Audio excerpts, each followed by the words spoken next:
स्वर्गीय चौधरी देवीलाल जी के 108वें जन्म दिवस के उपलक्ष्य में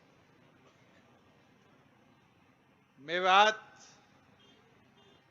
के इस हिलालपुर गांव की पावन धरा पर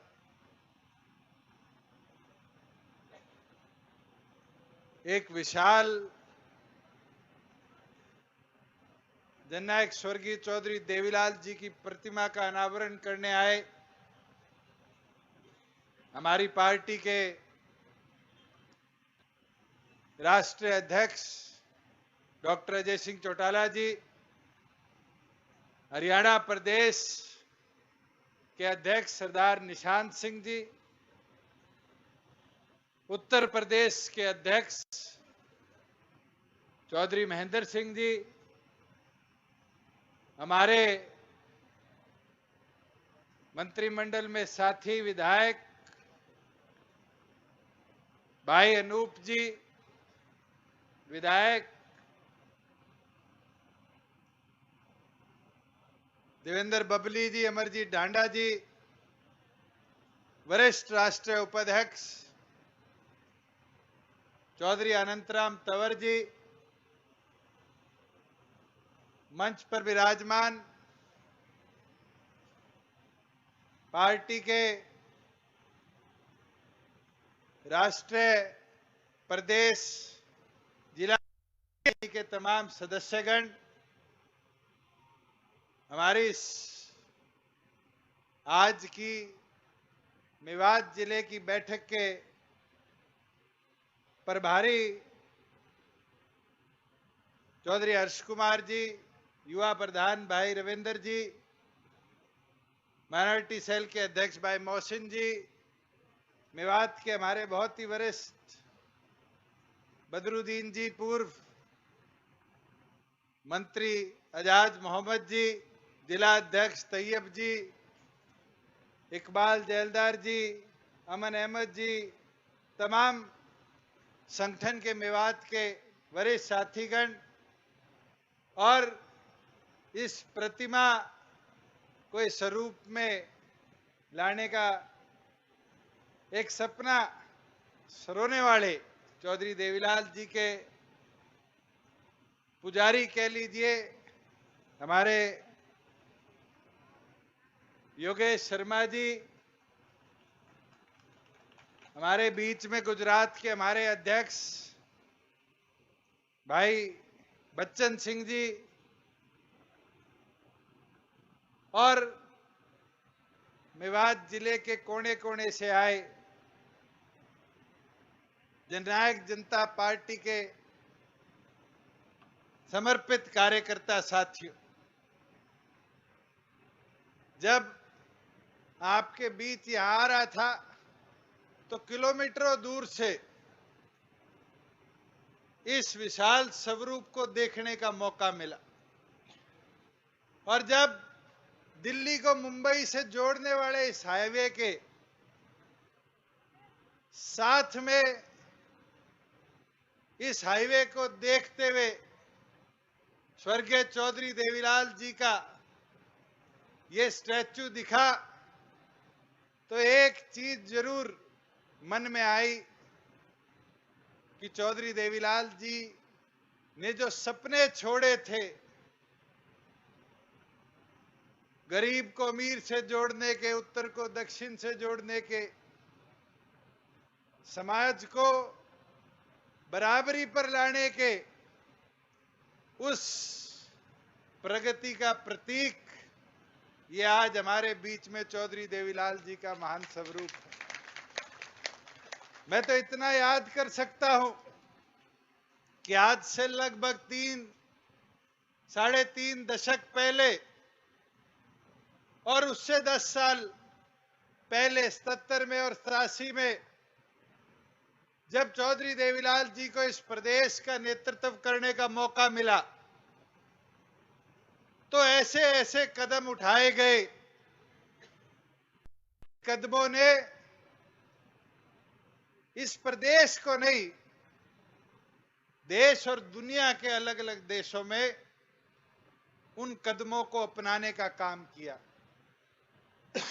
साथियों, वो वाक्य हमने सुना है, मगर मुझे लगता है हमारे बुजुर्ग सीनियर साथी जिनने उंगली पकड़कर चौधरी देवीलाल जी की राजनीति करनी उस समय सीखी थी, उनने तो सच्चाई में देखा था कि 100 रुपए बुढ़ापा पेंशन की जब वादे को जनता के बीच में चौधरी देवीलाल जी लेकर आए थे, तो शायद भजनलाल जी, बंसीलाल जी कहा करते थे, चौधरी देवीलाल तो झूठ बोल रहे, अगर 100 रुपए पेंशन दी जाती तो हम दे देते, हम तो पढ़े लिखे हैं।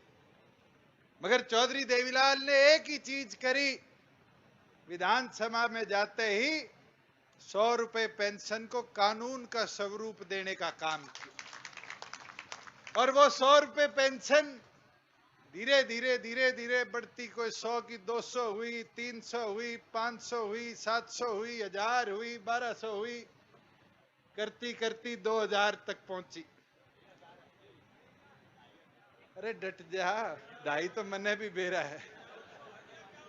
2000 तक पहुंची, और उस 2000 को पहुंचने में कितने दशक लग गए? साथियों, ये वादा आपकी पार्टी ने आज से 2 साल पहले किया था, जब हमने स्वर्गीय चौधरी देवीलाल जी को अपने संगठन के 1 साल भी निर्माण के पूरे नहीं हुए थे, विधानसभा के चुनाव आज के दिनों में अक्टूबर में चल रहे थे, जब ये वादा किया था कि राज बनेगा तो 5100 बूढ़े बुढ़िया की पेंशन करेंगे।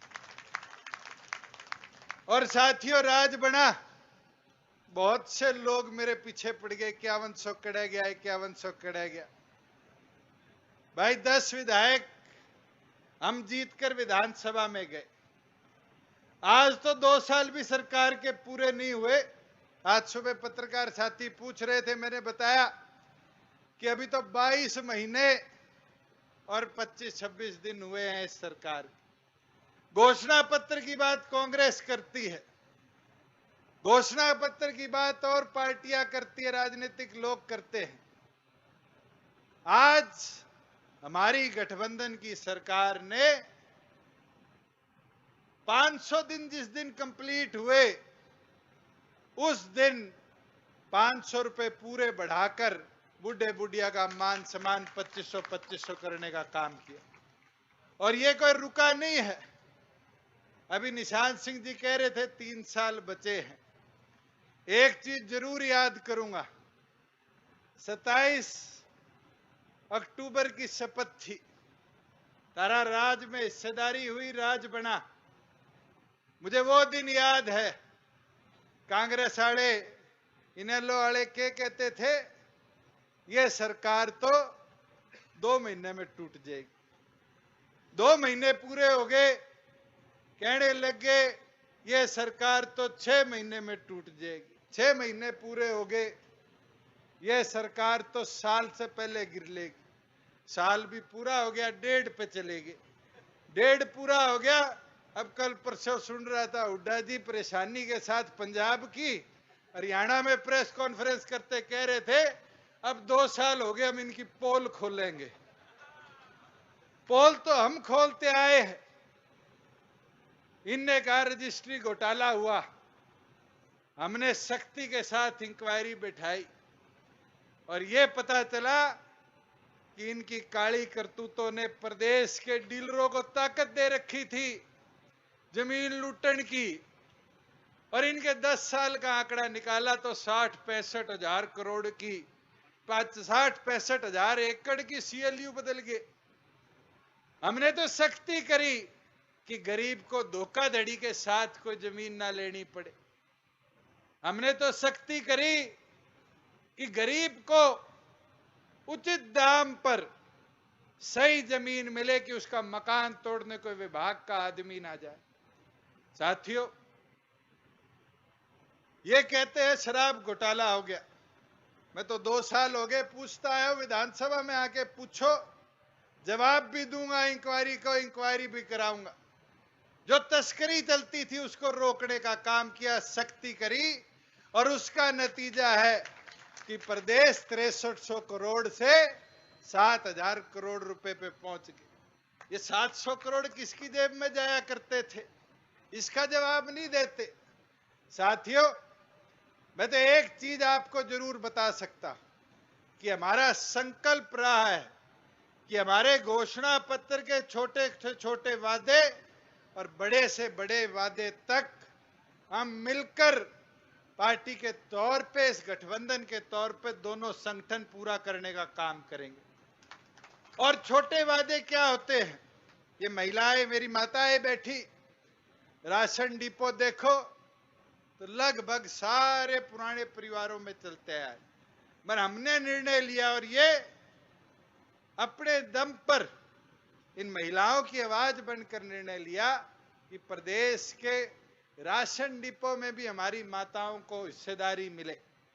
और ये निर्णय लिया कि जितने नए राशन डिपो प्रदेश में आएंगे उसका 33% हिस्सा रिजर्व किया जाएगा हमारी माताओं बहनों को।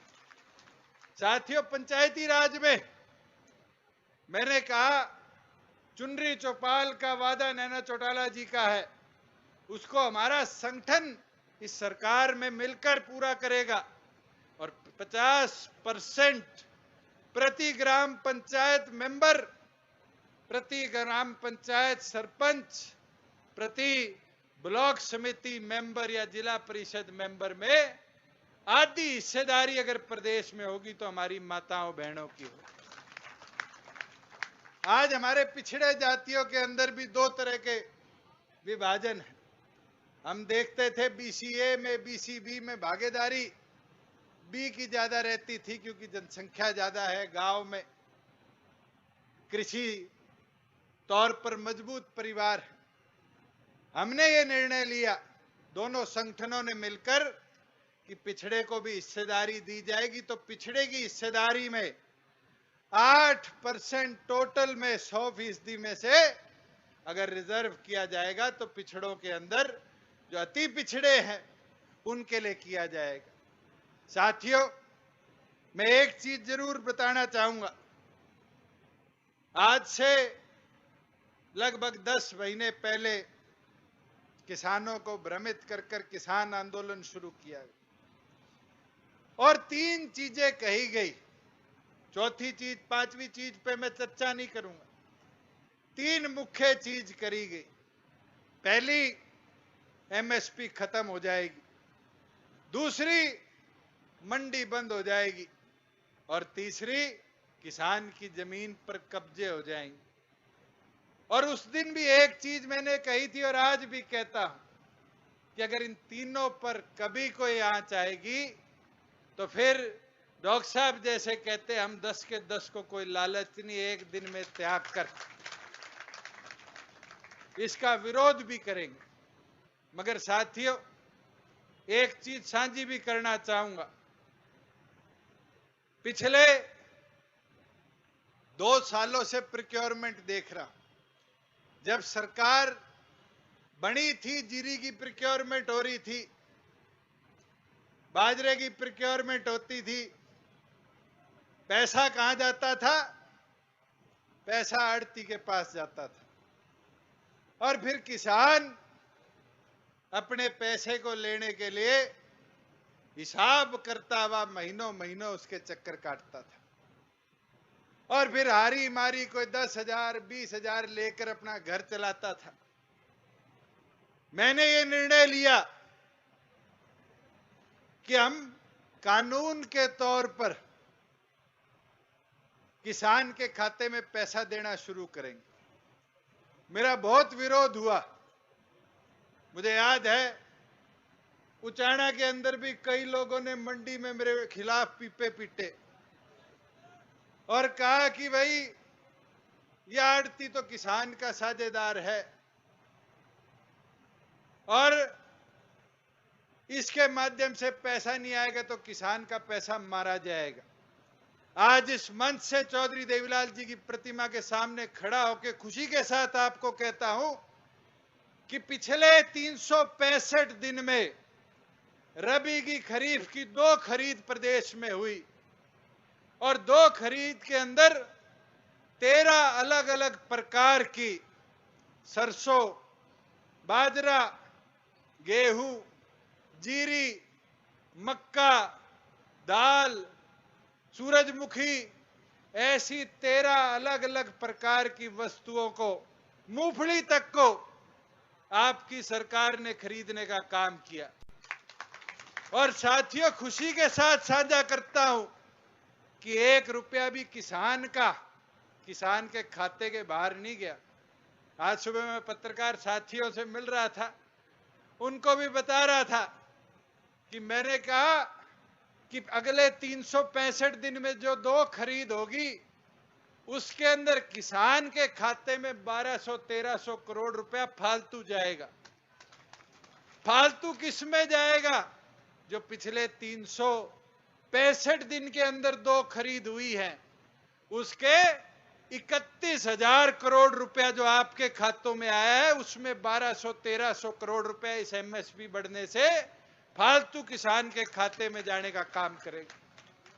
साथियों, लोग कहते थे मंडी बंद हो जाएगी। पिछले दिनों हमारी सरकार ने 56 एकड़ की नई मंडी सिरसा के अंदर बनाने के लिए जमीन खरीदने का काम किया है। 4 और नई मंडियां हरियाणा प्रदेश में प्रस्तावित है। पहले प्रोक्योरमेंट होती थी 190 सेंटर में, गेहूं की प्रोक्योरमेंट करने का, खरीद करने का काम किया 400 से ज्यादा खरीद केंद्रों में। अगर मंडियां बंद होती तो 190 के 400 खरीद केंद्र कभी नहीं बनते।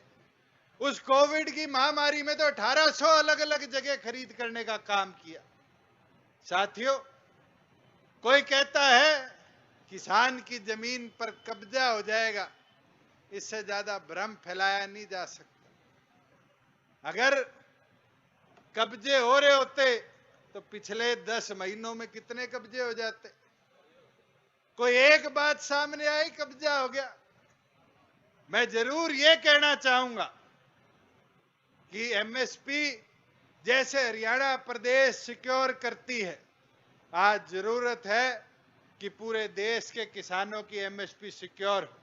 और निरंतर हम इस पे चर्चा कर रहे हैं और जरूरत पड़ेगी तो दोबारा प्रधानमंत्री से मिलकर, जैसे किसान के खाते में पैसा पहुंचे, हरियाणा का ये मॉडल आज प्रधानमंत्री ने पंजाब को भी मनवाने का काम किया। उनने भी किसान के खाते में पैसा दिया और पंजाब ही नहीं, 7 प्रदेशों में जहां एमएसपी पे खरीद हुई, वहां किसान के खाते में पैसा गया।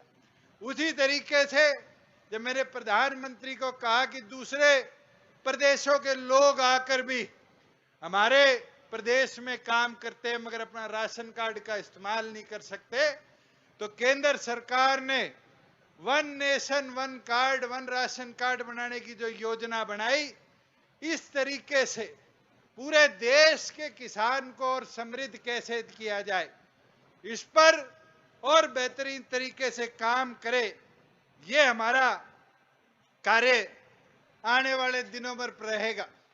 मगर आपसे भी आग्रह करता हूं कि ये जो भ्रम फैलाया जा रहा है, इसका भी जवाब हमें देना पड़ेगा। अब जीरी की खरीद 1 तारीख से आएगी। फसलें बेमौसम बारिश से भी खराब हुई है। पिछले दिनों गिरदावरी की रिपोर्टें आई, हजारों एकड़ में नुकसान हुआ। अब भी हजारों एकड़ में और नुकसान इस मौसम का हुआ है। मैं सुनिश्चित करता हूं कि केवल मात्र जीरी बाजरे तक सीमित नहीं है। अगर किसी के नरमा था, दाल थी, सूरजमुखी थी, आपकी प्रदेश सरकार उसकी भी विशेष गिरदावरी करवाकर 1-1 रुपए का मुआवजा किसान के खाते में पहुंचाने का काम करेगी। साथियों, इस मेवात की धरती से, जैसे चौधरी हर्ष कुमार जी कह रहे थे, चौधरी देवीलाल जी का एक विशेष लगाव रहा है और वो लगाव कोई आज से 40-43 वर्ष पुराना नहीं है। मैं तो आज भी कह सकता हूं, डॉक्टर अजय सिंह चौटाला जी के आदेश अनुसार पिछले लगभग 700 दिनों के अंदर हमने कर भी मेवात के विकास में अनेक कार्य करे। मुझे याद है आज से 1.25 साल पहले मुझे पहली बार इस पावन धरा पर आने का मौका मिला था, जब एक बहुत बड़ी समस्या थी कि मेवात की सड़कों का उद्धार नहीं हो। मेवात के अंदर पुणाना का, झिरका का बाईपास बड़े वर्षों से अनाउंस पड़ा है, आज तक नहीं पड़ा। मगर आपके साथ साझा करते हुए बेहद खुशी होती है कि केवल सड़कों के मेवात के अंदर हमने पिछले 700 दिनों में 1070 करोड़ के कार्य प्रगति पर लाने का काम किया है।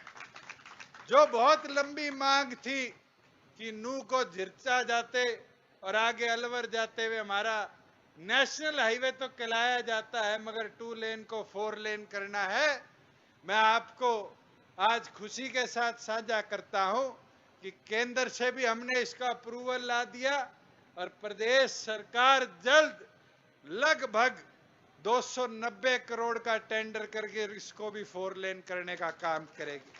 साथियों, नूह से पलवल को जोड़ने वाली जो सड़क है इसको वाइडन करने का भी काम करेगी और पिनगवा और पुनाना का जो बाईपास दशकों से पेंडिंग है उसको भी जल्द कंप्लीट करवाने का काम करेगी। साथियों, मैं तो एक चीज जरूर बोलना चाहूंगा, युवाओं का हमारे इस सरकार बनाने में, पार्टी खड़ी करने में एक अहम योगदान रहा और उस समय युवा साथियों से कई बार अलग अलग विषयों पर चर्चा हुई और एक वादा लेकर आपकी पार्टी चुनाव में गई कि 75% हर नौकरी में, चाहे वो किसी प्राइवेट कंपनी में हो, ट्रस्ट में हो, सोसाइटी में हो, लिमिटेड लायबिलिटी पार्टनरशिप में हो, युवाओं की हिस्सेदारी हम सुनिश्चित करने का काम करेंगे।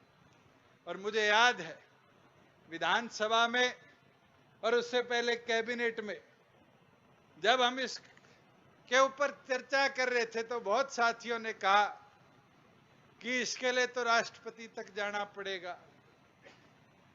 मैंने उस समय एक चीज सोची थी, जब स्वर्गीय चौधरी देवीलाल जी 100 रुपए कानून की बात करते थे तब भी तो विरोध होता था, अब भी विरोध हो रहा है और युवा के भविष्य की लड़ाई कर रहे हैं उसके विरोध में भी लोग खड़े हो रहे हैं, मगर हम पीछे नहीं हटे और भारतीय जनता पार्टी के साथ मिलकर केवल मात्र कोई रूल या पॉलिसी तक सीमित नहीं किया, हरियाणा प्रदेश के प्रत्येक प्राइवेट रोजगार में हरियाणा प्रदेश के युवाओं की हिस्सेदारी सुनिश्चित हो। 75% reservation for unemployed youth of Haryana कानून लाने का काम विधानसभा के पटल पर हमने किया और महामहिम ने उस कानून को अमली जामा पहनाने का काम किया। जरूर इंप्लीमेंट करने में देरी हुई मगर मजबूरी भी थी। इस कोरोना की महामारी ने अच्छे उद्योगों को हिलाकर रख दिया, अर्थव्यवस्था देश की विदेशों की हिला दी, मगर उसके बावजूद भी हरियाणा प्रगति के पथ पर चला। हमने रोजगार के लिए अवसर कैसे ज्यादा बढ़े विदेशों की कंपनियों से चर्चा करी। जैसे ही हमारा कानून बना कई कंपनियों ने विरोध किया, उनके साथ निरंतर चर्चा कर उनकी सहमति बनाने का काम किया और पिछले दिनों लोग कहते हैं मेवात में इंडस्ट्री नहीं आती, मैंने स्वयं लगकर जापानी कंपनी के साथ रोज का मेयो का जो हमारा आईएमटी है जिसमें एक भी फैक्ट्री नहीं लगा पाए 1 दशक के अंदर, उस रोज का मेयो में 180 एकड़ जमीन के ऊपर एटीएल नामक इंडिया की सबसे बड़ी small phone battery, laptop battery manufacture plant लगवाने का काम किया। 8,000 करोड़ की लागत से 7,500 युवाओं को नौकरी देगी और 7,500 में उस कंपनी ने खुद कमेंट किया कि 75% हिस्सेदारी हरियाणा के युवाओं को हम देने का काम करें। साथियों, एशिया का सबसे बड़ा वेयर हाउस वॉलमार्ट फ्लिपकार्ट ने हमारे गुड़गांव के हाजीपुर गांव की धरती पर बनाने का निर्णय लिया और 1500 करोड़ की लागत से 11,000 युवाओं को नौकरी देंगे और उन्हें लिखित में वादा किया कि आपके कानून के प्रति 11,000 में से 8,000 युवा हरियाणा प्रदेश के हम उसके अंदर सुनिश्चित करने का काम करें। हमारा प्रयास केवल मात्र ये नहीं है कि हम किसी उद्योग को लाएं और उस पर थोपे, मगर उस उद्योग को अपने साथ जोड़कर कैसे 75% हिस्सेदारी हमारे प्रदेश के युवाओं की रहे, उस पर काम करें। और मैं एक चीज आज जरूर कहना चाहूंगा, कई साथी पत्रकार भी पूछते हैं कि कानून बन गया, रूल्स बन गए, ड्राफ्ट बन गया, डेट ऑफ इंप्लीमेंटेशन क्या होगी, किस दिन से कानून लागू होगा। आज स्वर्गीय चौधरी देवीलाल जी के जन्म दिवस पर आज उनके चरणों में ये हम घोषणा करते हैं कि प्रदेश में 75% कानून 15 अक्टूबर से हर कंपनी पर लागू होगा। साथियों, मैं तो इतना बोलना चाहूंगा, चाहे ग्रामीण विकास की बात हो, हमारा ये मकसद रहा है कि गांव को गांव से जोड़ती हुई सड़कों का विकास अधिकतम तेजी के साथ हो और इसके अंदर मेवात में 140 किलोमीटर ग्रामीण सड़कों को हमने अपग्रेड करने का काम किया। प्रदेश में 2500 किलोमीटर सड़कें सिर्फ गांव से गांव को जोड़ने वाली है, जिनका कार्य या तो कंप्लीट हो चुका है या अगले 6 महीनों में कंप्लीट होने का काम होगा। साथियों, मैं तो एक जरूर आपको बोलना चाहूंगा कि हरियाणा प्रदेश के अंदर गांव के आदमी की आवाज को सरकार तक कोई नहीं पहुंचाता था। सरपंच तो मोर मार देता था लेटर पैड पे, योगेश जी हिलालपुर की लंबी डिमांड के पर्चे ले आए, साथ वाले गांव के पर्चे ले आए, मेरा काम है। मगर मैं एक चीज आपको बताना चाहूंगा, ये मोबाइल सबके पास है और स्मार्टफोन है। आज के दिन तो वो दिक्कत भी नहीं, इस कोविड ने सबको मोबाइल चलाना सिखा दिया और गांव के बच्चे तो इतने हाईटेक कर दिए, पढ़ाई भी सारी मोबाइल से आजकल करने लगे। मैं तो युवा साथियों को कहना चाहूंगा, तुम्हारे गांव में जैसे दादा मांग कर रहे थे हमारे यहाँ पानी का एक बूस्टर लग जाए, बेटियों की शादी के लिए एक कम्युनिटी सेंटर बन जाए, ये पार्क डेवलप हो जाए, व्यायामशाला बन जाए, साथ वाले गांव को जाने वाली सड़कों का डबलिंग वाइडनिंग हो जाए। अब ये सीधे हमें पर्चियां देने की जरूरत नहीं, हमने आपकी सहूलियत के लिए ग्राम दर्शन पोर्टल बनाया कि गांव का नागरिक भी अपने मोबाइल से गांव की समस्या को मंत्री मुख्यमंत्री तक पहुंचाने का काम करे। और साथियों, आपको पता चलेगा कि आपकी मांग को किसने आगे भेजने का काम किया, कौन से अधिकारी पे आपकी मांग आई, उस मांग पर क्या कार्य शुरू हुए, किस प्रकार से किस गति के साथ उसके एस्टीमेट बने, क्या वो फिजिबल है क्या नॉट फिजिबल है, हर चीज का ब्यौरा अब अधिकारियों तक या सरकार तक नहीं, आम आदमी तक, गांव में बैठे बूढ़े बुजुर्ग से लेकर युवा साथियों तक देने का काम आपकी सरकार ने किया। मैं तो आपको इतना बोल सकता हूं कि निरंतर हमारा प्रयास रहा है कि हम इस आईटी का फायदा उठाकर आप लोगों को और सशक्त समय के साथ बनाने का काम करें। और तो और अभी मैं पीछे आया था तो अब कई गांव की जीविका की मांग थी कि हमारे यहाँ 50-60 गांव में पानी नहीं आता। हमने जाकर कैबिनेट के अंदर यह निर्णय लिया और आज खुशी होती है आपके साथ साझा करते हुए कि हमारी सरकार ने 58 गांव को यमुना का पानी पहुंचे उसका टेंडर भी ऑनलाइन फ्लोट करने का काम किया। साथियों, आज चाहे ग्रामीण अंचल की समस्या हो, चाहे आपके तहसील बनाने की समस्या हो, चाहे अधिकारियों की नियुक्ति की समस्या हो, मेवात अब पिछड़ा नहीं है। मेवात अब प्रगति के पथ पर है, बड़ी बड़ी कंपनियां आपकी ओर देख रही है। मैं तो इतना आज जरूर बोलना चाहूंगा कि आने वाले 10-15 दिनों में हम प्रदेश में एक स्कीम लॉन्च करने का काम करेंगे, जिसमें हर ब्लॉक पर स्तर पर हरियाणा प्रदेश के युवाओं को उसकी रोजगार की उपभोक्ता के अनुसार स्किल ट्रेनिंग मिले, एमएसएमई में नौकरी मिले, उसको भी उसका उद्योग लगाने का अवसर मिले। इसके लिए वन ब्लॉक वन प्रोडक्ट जल्द आपके बीच में आएगी। और मैंने पीछे मेवात में साथियों से पूछा था कि आपके यहाँ ज्यादा काम किसका होता है, कहते हमारे यहाँ तो गाड़ी रिपेयर करने का काम दे दो, उसके अंदर भी हजारों युवाओं को रोजगार मिल जाएगा। ड्राइविंग का काम दे दो, उसमें भी हजारों को रोजगार मिल जाएगा। हमारी कोई भी स्पेसिफिक स्किल को अपग्रेड कर दो, गुड़गांव से लेकर महाराष्ट्र तक इस हाईवे के बदौलत हमारे युवाओं के हाथ में रोजगार देने का काम कर दो। और मैं वादा करता हूं, जो प्राथमिक ब्लॉकों के अंदर प्राथमिक सेंटर खुलेंगे, पहला सेंटर आपकी इस मेवात की धरा पर भी हम खोलने का काम करेंगे। मैं तो साथियों अंत में इतना बोलना चाहूंगा कि चौधरी देवीलाल जी के दिखाए राह पर निरंतर आपकी पार्टी ने काम किया। आज आपकी सरकार को 2 साल पूरे नहीं हुए, संगठन को 3 साल पूरे नहीं हुए।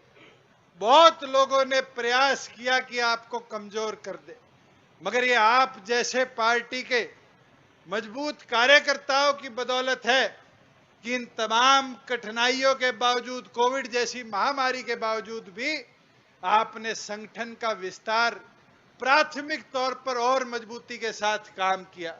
और आज सुबह निशांत सिंह जी और हम चर्चा कर रहे थे मेंबरशिप की।